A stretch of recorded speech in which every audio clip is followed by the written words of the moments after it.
Viewers, आज के video में हम देखेंगे कक्षा 9वीं विज्ञान विषय के अध्याय 6 ऊतक के सारे प्रश्नोत्तर बहुत ही सरल भाषा में।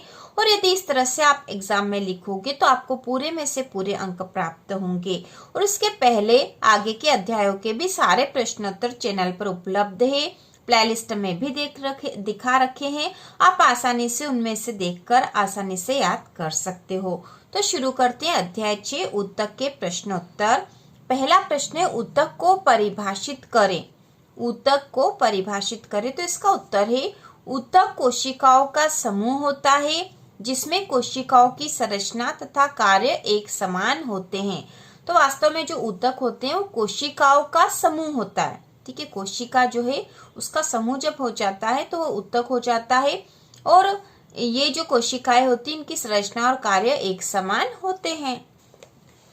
इसके बाद प्रश्न नंबर दूसरा है, कितने प्रकार के तत्व मिलकर जाइलम ऊतक का निर्माण करते हैं, उनके नाम बताएं। तो जाइलम जो ऊतक होता है पौधों में पाया जाता है, जाइलम और फ्लोएम। तो यहाँ पूछा हमसे कि जाइलम ऊतक का निर्माण करने वाले कितने प्रकार के तत्व होते हैं जिनसे मिलकर जाइलम ऊतक का निर्माण होता है और उनके नाम बताने हमें, जो कि प्रश्न में पूछा है। इसका उत्तर है, जाइलम ऊतक 4 प्रकार के तत्वों से मिलकर बना है, जो इस प्रकार है। तो पहला है इसमें जाइलम ट्रैकेट, दूसरा है वाहिका, तीसरा है जाइलम पैरेन्काइमा और चौथा है जाइलम फाइबर, या फाइबर को ही रेशे कहा जाता है, तो जाइलम फाइबर। तो ये जो जाइलम ऊतक है 4 प्रकार के तत्वों से मिलकर बना है, जाइलम ट्रैकेट, वाहिका, जाइलम पैरेन्काइमा और जाइलम फाइबर। इसके बाद प्रश्न नंबर तीसरा है, पौधों में सरल ऊतक जटिल ऊतक से किस प्रकार भिन्न होते हैं। तो हमें भिन्नता बतानी, मतलब अंतर बताना है सरल ऊतक और जटिल ऊतक में। तो सरल ऊतक और जटिल ऊतक में अंतर इस प्रकार से हम बताएंगे। तो पहला जो है, सरल ऊतक एक ही प्रकार की कोशिकाओं से मिलकर बने होते हैं। सरल ऊतक नाम से ही पता चल रहा है ये सरल ऊतक है, तो ये एक ही प्रकार की कोशिकाओं से मिलकर बने होते हैं। जबकि जो जटिल ऊतक होते हैं, जटिल ऊतक एक से अधिक प्रकार की कोशिकाओं से मिलकर बने होते हैं। दूसरा अंतर है, इनमें जीवित कोशिकाएं होती है। सरल ऊतक में जीवित कोशिकाएं होती है, जबकि जटिल ऊतक इनमें जीवित व मृत दोनों प्रकार की कोशिकाएं होती है। इनमें जीवित व मृत दोनों प्रकार की कोशिकाएं होती है। सरल ऊतक में जीवित कोशिकाएं है, जबकि जटिल में जीवित और मृत दोनों प्रकार की कोशिकाएं। इसके बाद तीसरा अंतर है, इनमें पतली कोशिका भित्ति वाली कोशिकाएं होती है। पतली कोशिका भित्ति वाली कोशिकाएं होती है सरल ऊतक में, जबकि जटिल ऊतक में हम लिखेंगे, इनमें मोटी कोशिका भित्ति वाली कोशिकाएं होती है। इनमें मोटी कोशिका भित्ति वाली कोशिकाएं होती है। इसके बाद उदाहरण है, तो सरल ऊतक का उदाहरण है पैरेन्काइमा, कोलेन्काइमा आदि, जबकि जटिल ऊतक का उदाहरण है जाइलम, फ्लोएम। ठीक है, जाइलम और फ्लोएम जो है जटिल ऊतक के उदाहरण है, जबकि पैरेन्काइमा और कोलेन्काइमा सरल ऊतक के उदाहरण है।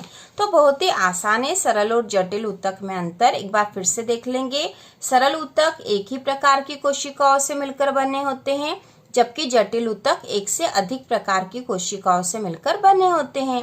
सरल ऊतक इनमें जीवित कोशिकाएं होती है, जबकि जटिल ऊतक में जीवित व मृत दोनों प्रकार की कोशिकाएं होती है। तीसरा है, इनमें पतली कोशिका भित्ति वाली कोशिकाएं होती है, तो जटिल ऊतक में होगा इनमें मोटी कोशिका भित्ति वाली कोशिकाएं होती है। उदाहरण है यहाँ पर पैरेन्काइमा और कोलेन्काइमा, जबकि जटिल ऊतक में जाइलम और फ्लोएम। बाद अगला प्रश्न नंबर चौथा है, कोशिका भित्ति के आधार पर पैरेन्काइमा, कोलेन्काइमा और स्क्लेरेन्काइमा के बीच भेद स्पष्ट करें। कोशिका भित्ति के आधार पर पैरेन्काइमा, कोलेन्काइमा और स्क्लेरेन्काइमा के बीच भेद स्पष्ट करें। तो हम इसका उत्तर इस प्रकार से लिखेंगे। सबसे पहले हम पैरेन्काइमा में बता देते हैं। तो पैरेन्काइमा में हम लिखेंगे, यह पतली कोशिका भित्ति वाली सरल कोशिकाओं का बना होता है। पैरेन्काइमा जो है यह पतली कोशिका भित्ति वाली सरल कोशिकाओं का बना होता है। यह सबसे अधिक पाया जाने वाला सरल स्थायी ऊतक है, ये जीवित कोशिकाएं, क्योंकि ये सरल स्थायी ऊतक है, सरल ऊतक है, इसमें जीवित कोशिकाएं होती है। अभी हमने अंतर में देखा था कि सरल ऊतक में जीवित कोशिकाएं होती है, तो इसमें भी जीवित कोशिकाएं हैं। तो पैरेन्काइमा में हम इस प्रकार से लिख देंगे, यह पतली कोशिका भित्ति वाली सरल कोशिकाओं का बना होता है। यह सबसे अधिक पाया जाने वाला सरल स्थायी ऊतक है। ये जीवित कोशिकाएं हैं। इसके बाद हम लिखेंगे कॉलेनकाइमा। तो कॉलेनकाइमा में हम लिखेंगे पौधों में लचीलेपन का गुण कॉलेनकाइमा के कारण होता है।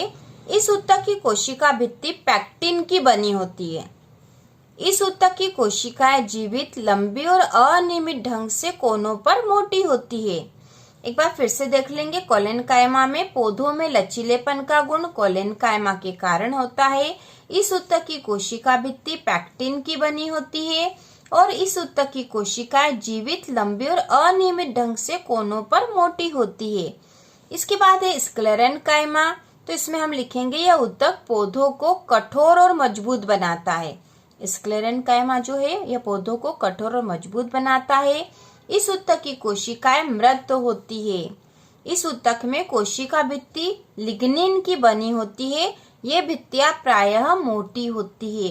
तो इस प्रकार हमने देख लिया, पैरेन्काइमा में कोशिका भित्ति जो सरल कोशिकाओं का बना होता है और पतली कोशिका भित्ति होती है, जबकि कॉलेनकाइमा में कोशिका भित्ति पैक्टिन की बनी होती है और स्क्लेरेन्काइमा में कोशिका भित्ति लिग्निन की बनी होती है और ये भित्तियां प्रायः मोटी होती है।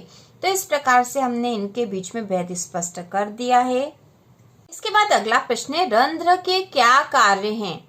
तो रंध्र के कार्य हमें यहाँ बताने, तो इसका उत्तर हम लिखेंगे, रंध्र वायुमंडल से गैसों का आदान प्रदान करते हैं और दूसरा है रंध्र वाष्पोत्सर्जन द्वारा पौधों का अतिरिक्त जल बाहर निकालते हैं। तो यहाँ पे दो, हम इसके मुख्य कार्य दो है ये लिखेंगे और 2 नंबर में ही अधिकतर एक क्वेश्चन आता है। तो पहला है रंध्र वायुमंडल से गैसों का आदान प्रदान करते हैं, दूसरा है रंध्र वाष्पोत्सर्जन द्वारा पौधों का अतिरिक्त जल बाहर निकालते हैं। इसके बाद अगला प्रश्न नंबर 6 है, तीनों प्रकार के पेशीय रेशों में चित्र बनाकर अंतर स्पष्ट करें। तो तीनों प्रकार के पेशीय रेशों का चित्र बनाना है और उस चित्र से हमें अंतर स्पष्ट कर देना है। तो इस प्रकार के चित्र आप अपनी बुक में से देखकर बनाओगे। तो आपकी बुक में, ठीक है, यहाँ पर ये चित्र जो दे रखा है इस प्रकार से आप बनाओगे। तो यहाँ पर ये जो पहला चित्र है यह रेखित पेशिका है, उसके बाद जो बी वाला है चित्र है यह चिकनी पेशिका है और जो सी वाला है कार्डियक पेशिका। तो रेखित, अरेखित और कार्डियक पेशिका चित्र है। रेखित पेशी में यहाँ पर केंद्रक है और ये धारिया है। अरेखित या चिकनी पेशी में तर्क रूपी पेशी कोशिका होती है यहाँ पर और केंद्रक इस प्रकार के हैं, ठीक है। उसके बाद कार्डियक पेशी में यहाँ पे धारिया और केंद्रक इस प्रकार से। तो इस प्रकार का चित्र बनाना है हमें यहाँ पर और उसको यहाँ पर नामांकन भी करके चित्र बनाना है। इसके बाद अगला प्रश्न नंबर 7 है, कार्डिक हृदयक पेशी का विशेष कार्य क्या है? ठीक है, कार्डिक ही हृदयक पेशी, इसी का नाम है हृदयक। इसका विशेष कार्य क्या है यह बताना है। तो इसका उत्तर होगा, कार्डिक हृदयक पेशियां जीवन भर लयबद्ध होकर प्रसार व संकुचन करती रहती है। ठीक है, यही इसका विशेष कार्य है। कार्डिक पेशियां जीवन भर लयबद्ध होकर प्रसार व संकुचन करती रहती है।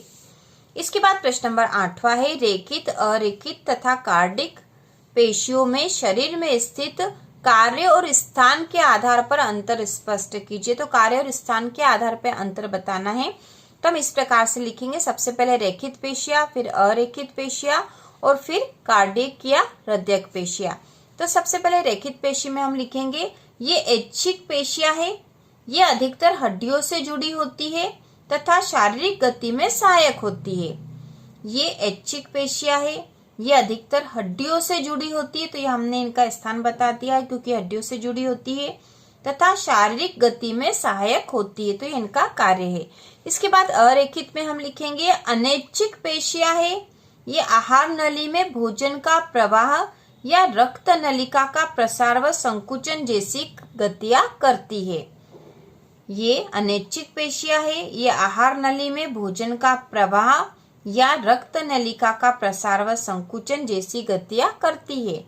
इसके बाद तीसरी जो है कार्डिक, या जिसे हृदयक पेशियां भी कहते हैं, तो इसमें हम लिखेंगे ये हृदय की पेशियां है। ये जीवन भर लयबद्ध होकर प्रसार व संकुचन करती रहती है। ये अनैच्छिक पेशियां है। तो इस प्रकार से इन तीनों में स्थान और कार्य के आधार पर अंतर हम बता देंगे। इसके बाद जो प्रश्न नंबर 9 है, न्यूरॉन का एक चिन्हित चित्र बनाए। तो न्यूरॉन का चित्र हमें बताना है यहाँ पर। तो ये चित्र आप अपनी बुक में से कर लोगे, जिसमें बहुत ही अच्छे से यह चित्र बता रखा है। ठीक है, न्यूरॉन का चित्र हम यहाँ से करेंगे। तो न्यूरॉन तंत्रिका ऊतक की इकाई। ठीक है, न्यूरॉन का चित्र है, बहुत ही आसान भी है और इसको हमें नामांकित भी करना, मतलब जो भी यहाँ पर बता रखे हो नाम भी बताना है। ये कोशिका काय है, यहाँ पर केंद्रक है, ये डेंड्रोइट है और ये तंत्रिकाक्ष है जो यहाँ पर है, यह तंत्रिकाक्ष है। तो इस प्रकार से चित्र हमें यहाँ पर बनाना है, जो आप अपनी बुक में से बना लोगे। इसके बाद अगला प्रश्न नंबर 10वां है, निम्नलिखित के नाम लिखे। तो इसमें पहला ए वाला है, ऊतक जो मुंह के भीतरी अस्तर का निर्माण करता है। ठीक है, ऊतक जो मुंह के भीतरी अस्तर का निर्माण करता है तो वह होता है एपिथीलियम ऊतक। एपिथीलियम ऊतक। इसके बाद बी है, ऊतक जो मनुष्य में पेशियों को अस्थि से जोड़ता है। ठीक है, पेशियों को अस्थि से जोड़ने वाला ऊतक, तो यहाँ आएगा कंडरा। इसके बाद सी वाला है, ऊतक जो पौधों में भोजन का संवहन करता है। तो भोजन का संवहन पौधों में करता फ्लोएम। इसके बाद डी है, ऊतक जो हमारे शरीर में वसा का संचय करता है, तो उसे कहते हैं वसामय ऊतक। इसके बाद ई वाला है, तरल आधात्री सहित संयोजी ऊतक। तो यह होता रक्त। ठीक है, रक्त तरल ऊतक है वास्तव में। इसके बाद अगला है, मस्तिष्क में स्थित ऊतक, तो वह होगा तंत्रिका ऊतक। अगला प्रश्न नंबर 11 है, निम्नलिखित में ऊतक के प्रकार की पहचान करें। तो ऊतक के प्रकार की पहचान करनी हमें। तो इसका उत्तर है त्वचा। त्वचा में है शल्की एपिथेलियम ऊतक। त्वचा में शल्की एपिथेलियम ऊतक होता है। उसके बाद है पौधे का वल्क, इसमें सरल स्थायी ऊतक है। इसके बाद है अस्थि। अस्थि में संयोजी ऊतक है। अगला है वृक्की नलिका अस्तर, इसमें घनाकार एपिथेलियम ऊतक है। और संवहन बंडल, इसमें जटिल स्थायी ऊतक है। इसके बाद अगला प्रश्न नंबर 12 है, पेरेन्काइमा ऊतक किस क्षेत्र में स्थित होते हैं। पेरेन्काइमा ऊतक किस क्षेत्र में स्थित होते हैं। तो इसका उत्तर होगा पेरेन्काइमा ऊतक पत्तियां, फल व फूल में स्थित होते हैं। पेरेन्काइमा ऊतक पत्तियां, फल व फूल में स्थित होते हैं। बहुत ही आसान है। इसके बाद प्रश्न नंबर 13 है, पौधों में एपिडर्मिस की क्या भूमिका है। तो इसका उत्तर हम लिखेंगे पौधों में एपिडर्मिस की भूमिका। इसमें पहला है, ये पौधे के सभी भागों की रक्षा करती है। एपिडर्मिस जो होती है वो पौधे के सभी भागों की रक्षा करती है, क्योंकि सबसे ऊपरी स्तर होता है। दूसरा है, पत्ते की एपिडर्मिस में स्टोमेटा होते हैं। स्टोमेटा मतलब रंध्र होते हैं, जो गैसों के आदान प्रदान में सहायता करते हैं। तीसरा है, जड़ों की एपिडर्मिस कोशिकाएं पानी को सोखने का कार्य करती है। तो इस प्रकार से 3 मुख्य भूमिका हम लिख देंगे। पहली है, पौधे के सभी भागों की रक्षा करती है। दूसरी, पत्ते की एपिडर्मिस में स्टोमेटा होते हैं, जो गैसों के आदान प्रदान में सहायता करते हैं। और तीसरा है, जड़ों की एपिडर्मिस कोशिकाएं पानी को सोखने का कार्य करती है। इसके बाद प्रश्न नंबर 14 है, छाल कार्क किस प्रकार सुरक्षा ऊतक के रूप में कार्य करता है। तो छाल, जिसको कार्क भी कहते हैं, किस प्रकार सुरक्षा ऊतक के रूप में कार्य करता है। पौधों की जो छाल है वह किस प्रकार से उसकी सुरक्षा करती है, हमें बताना है। तो इसका उत्तर होगा छाल कार्क बाहरी सुरक्षा ऊतक के रूप में कार्य करता है। इन छालों की कोशिकाएं मृत होती है। ये बिना अंतः कोशिकीय स्थानों के व्यवस्थित होती है। इनकी भित्ति पर सुब्रिन नामक पदार्थ होता है, जो इन छालों को हवा और पानी के लिए अभेद्य बनाता है। अभेद्य मतलब इसमें से हवा और पानी बाहर नहीं जा पाते, तो यह पौधों की एक प्रकार से रक्षा करता है। छाल बाहरी सुरक्षा ऊतक के रूप में कार्य करता है। इन छालों की कोशिकाएं मृत होती है। ये बिना अंतःकोशिकीय स्थानों के व्यवस्थित होती है। इनकी भित्ति पर सुब्रिन नामक पदार्थ होता है, जो इन छालों को हवा व पानी के लिए अभेद्य बनाता है। इस प्रकार से अध्याय 6 ऊतक के सारे ही प्रश्न हम कर चुके हैं और इन प्रश्नों में ही इम्पोर्टेंट क्वेश्चन भी है। अलग से हमें और अतिरिक्त प्रश्न करने की आवश्यकता इस अध्याय में नहीं है। तो इसी प्रकार के और वीडियो देखने के लिए कक्षा 9वीं की संपूर्ण तैयारी के लिए चैनल को सब्सक्राइब कीजिए।